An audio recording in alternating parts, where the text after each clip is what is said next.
Hello everyone, welcome back to my channel Ratna Mondal. তোমরা সকলে কেমন আছো? অবশ্যই কমেন্টে জানিও। আমি তো খুব ভালো আছি।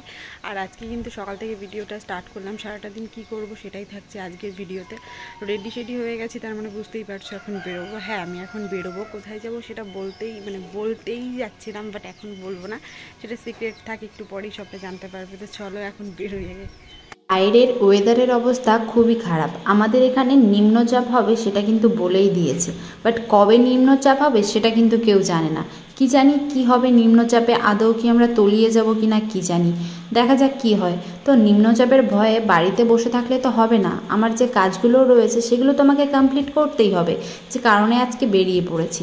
ভাইয়ের সঙ্গে বেরোনোর ফ্যাসিলিটি কি জানো? আমি পিছনে বসে সুন্দর করে ক্যামেরাটা ধরতে পারি, এই একটাই ফ্যাসিলিটি ওকে নিয়ে বেরোলে হয়, তাছাড়া আর কোনো ফ্যাসিলিটিই হয় না। যাই হোক, ওর মুখে কী যেন হয়েছে বুঝতে পারছি না। যেহেতু যশোর রোডের কাছে চলে এসেছি, সেই কারণে গাড়িটা দিয়ে ওকে আর রিস্ক নিলাম না, কারণ ও যা উড়ন্ত বাদর, সেই কারণে গাড়িটা আমিই চালালাম।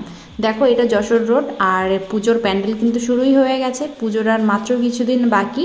পুজোর কেনাকাটা তোমরা কতদূর করলে সেটা কিন্তু জানিও। যদিও আমি এখনও কেনাকাটা স্টার্ট করিনি, কবে করব ভগবান জানে। এবছর যা অবস্থা, পুজোয় নাও কেনাকাটা করতে পারি, দেখা যাক কী হয়। ইনি টাটা দিয়ে আমাদের আগে চলে গেল, তো ওনার আগে আমাদের যাওয়ার কোনো দরকার নেই, উনি আগে যাচ্ছে, যাক। যাই হোক, আমার আজকে একটু কাজ ছিল, সেটা কিনা ভিডিও অফিসে কিসের এত কাজ করতে আসি সেই সব বিষয় নিয়ে একটা দিন তোমাদের সময় দিয়ে বলবো।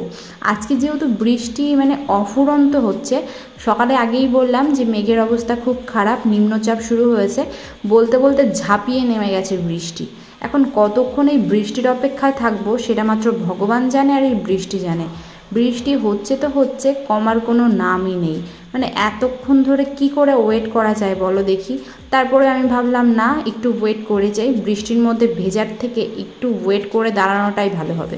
তো আজকে আমাকে একটু বেশি সুন্দরই লাগছিল, আমার ভাইকে বলছিলাম হাসতে, ও বুঝতে পারছিল না কী করবে। তো যাই হোক, অনেক কিছু কাজবাজ কমপ্লিট করলাম ওখানে। তারপরে আমি চলে আসলাম আমাদের এই যে পেট্রোল পাম্প, যেটা কিনা যশোর রোডে অবস্থিত। যশোর রোডের এই গাইঘাটা আর জন্য তোমার চাঁদপাড়ার মিডিলে একটা পেট্রোল পাম্প, সেখান থেকে আমি একটু পেট্রোল ভরে নিলাম, কারণ গাড়িকেও তো খাওয়াতে হবে, শুধু যে নিজে খাবো সেটা কিন্তু না। তারপরে একটু ঢাকুরিয়া স্কুলের এদিকটায় যাচ্ছি, কারণ এখানে একটা দোকান আছে, যে দোকানে এত সুন্দর খাবার বানায়, ফুচকার থেকে শুরু করে ঝালমুড়ি, পাপড়ি চাট, অনেক কিছু পাবে তোমরা।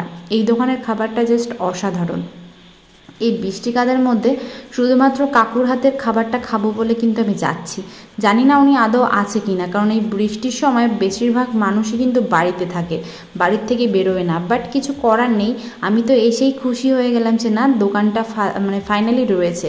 এই যে ঢাকুরিয়া স্কুলের একদম কাছে, আর এই ঢাকুরিয়া স্কুলের ব্যাকগ্রাউন্ডটা যে আমার এত পছন্দ, যদি আমি স্কুলে ভর্তি হতে পারতাম তাহলে কাশ অনেক ভালো হতো। যাই হোক, ফুচকাটা দিয়ে দিচ্ছে আমাদের, এখন ফুচকাটা খাবো। এনার ফুচকাটার থেকে না ঝালমুড়িটা প্রচুর টেস্টি বানায়। তো মেঘের অবস্থা দেখেছো কি খারাপ, একটু আগে ঝমঝমিয়ে বৃষ্টি নামলো, এখন আবার মেঘ করেছে, আবার একটু পরে আকাশ পরিষ্কার হয়ে যাবে। যাই হোক, এই ফুচকার দোকান যেখানে কিনা আমাদের বাটি হাতে দাঁড় করিয়ে দেয়, তো বাটি হাতে নিয়ে দাঁড়িয়ে পড়েছি ফুচকা খাবো বলে। এই কাকুর স্পেশাল ফুচকার জাস্ট কোনো কথাই হবে না, আমি তোমাদের সাথে আগেও সেটা শেয়ার করেছি। দেখো ফুচকাটা কি সুন্দর, আর ফুচকার থেকে আমি ফুচকার জলটা বেশি খেতে ভালোবাসি। খাওয়া দাওয়ার পরে আমি ওয়েট করছিলাম কখন মুড়িটা দেবে, আর ফুচকাটার লাস্ট যে পিসটা ছিল সেটা কিন্তু প্রচণ্ড ঝাল ছিল। চাটনির মধ্যে হয়তো ভুল করে লঙ্কা দিয়ে দিয়েছে, এর জন্য ঝালটা আমার একটু বেশিই লাগছে আর কি। আমি আবার বেশি ঝাল খেতে পারি না, বাড়িতেও আমি বেশি ঝাল খাই না, তো সেখানে ফুচকার জন্য একটু কম্প্রোমাইজ করি, কারণ সবসময় তো একরকম দিতে পারে না সবাই।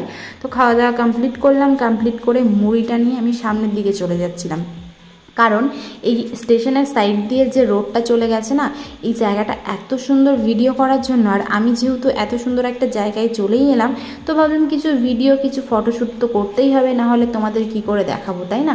তো সেই কারণে তোমাদের সাথে একটু ভিডিও শেয়ার করব, একটু ফটো শেয়ার করব, যে কারণে আমি ঢাকুরিয়া স্কুলের পিছনে চলে এসেছি।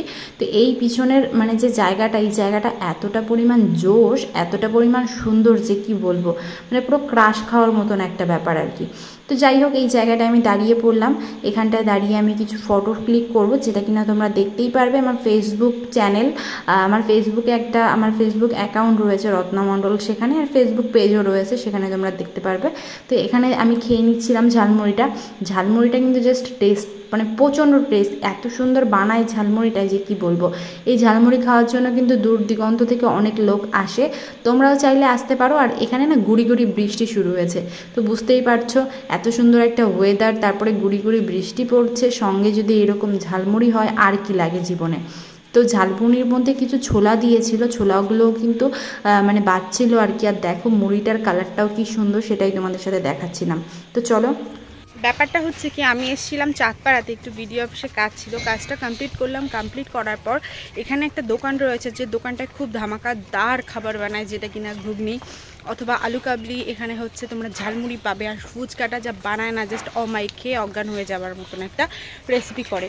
তো যাই হোক, এটা হচ্ছে একদম এই যে ঢাকুরিয়া স্কুল, এই ঢাকুরিয়া স্কুলের পিছনে যে অপোজিট সাইডে যে জায়গাটা, মানে এই রোডের সাইডে, মানে স্কুল গেটের সামনে আর কি। তো সেখানেই দাঁড়িয়ে আমরা কিছু খাবার দাবার খেয়ে নিলাম, এখন মুড়িটা খাচ্ছি। সত্যি খুব ভালো লাগলো খাওয়া দাওয়াটা করে। এখন এখানটায় দাঁড়িয়ে কিছু সুন্দর করে ফটো ক্লিক করে নেবো, যেগুলো তোমরা দেখতেই পারবে। তো চলো মোটামুটি খাওয়া দাওয়াটা কমপ্লিট করি, দেন আবার কথা হবে। এখানকার যে রোডটা না, এই রোডটার সব থেকে ভালো যে জায়গাটা, মানে আর যে জিনিসগুলো আমার লাগে, সেটা হচ্ছে এই উপরের পাতাগুলো। এই উপরের পাতাগুলো এতটা সুন্দর অমায়িক লাগে যে কি বলবো। দেখো এই সাইডেও রয়েছে, পুরো রাস্তাটা জুড়ে হচ্ছে এই গাছগুলো। আমারও ইচ্ছা আছে বাড়িতে এই গাছগুলো লাগানোর। গাছগুলো কিন্তু সত্যি অনেকটা সুন্দর, অনেকটা ছায়াও দেয়, মানে গরমের সময় একটু ছায়া সবাই খোঁজে, তো সেই ক্ষেত্রে কিন্তু খুব সুন্দর একটা প্লেস এটা। তো এখানে কিন্তু অনেকেই আসে, বাট এখানে প্র্যাকটিস করতে অনেকেই আসে। তো বাড়ির দিকে যেতে হবে, কারণ এখানে বেশিক্ষণ ওয়েট করে থাকলে আমাদের হবে না, বাড়িতে কাজ রয়েছে। তো চলো দেখি, বাড়ির দিকে রওনা দেবো এবার। ভাইকে বলেছিলাম একটু সুন্দর করে ক্যামেরাটা ধরে দিতে, ওকে ক্যামেরা ধরে দিতে যদি বলি না, এমন এমন দিন আছে এত সুন্দর ক্যামেরা ধরে, আর এমন এমন দিন আছে এত বিকট ক্যামেরা ধরে যে কি বলবো। এখান থেকে ট্রেনটা দেখার মজাটাই আলাদা। দেখো কি সুন্দর ট্রেন যাচ্ছে, ট্রেনটা যদিও শিয়ালদা টু বনগাঁ লোকাল ছিল, আর এরপরেই বিভূতিভূষণ হল্ট, তারপরেই হচ্ছে বনগাঁ। তো এখান থেকে ট্রেন দেখার কিন্তু জাস্ট মজাটাই আলাদা। ট্রেনটা কিন্তু 12 কোচের ছিল, শেষই হচ্ছিল না আর কি। অনেকক্ষণ থাকলাম এখানে, এবার হচ্ছে আমরা বাড়ির দিকে রওনা দিচ্ছি। তো দেখো এখন আমাদের বাড়ির দিকে চলে যেতে হচ্ছে, কারণ সারাটা দিন অনেকটা স্ট্রাগল হয়ে গেছে। বৃষ্টির মধ্যে অলরেডি দুবার আমরা ভিজেছি, এই কিছুদিন ধরে এত ভেজা হচ্ছে আর কি বলবো। তো বাড়িতে চলে এসেছি, আর ভিডিওটা আমি এখানেই এন্ড করছি। তোমাদের ভিডিওটা কেমন লাগলো সেটা কিন্তু জানাতে ভুলো না। ভালো লাগে একটা লাইক করো, কমেন্ট করো, আর শেয়ার করে দিও ভিডিওটা তোমাদের বন্ধুদের সঙ্গে। আর চ্যানেলে নতুন হলে চ্যানেলটা সাবস্ক্রাইব করে পাশে থেকো, যাতে ভিডিওগুলো তাড়াতাড়ি দেখতে পারো। তো চলো আজকের মতন টাটা।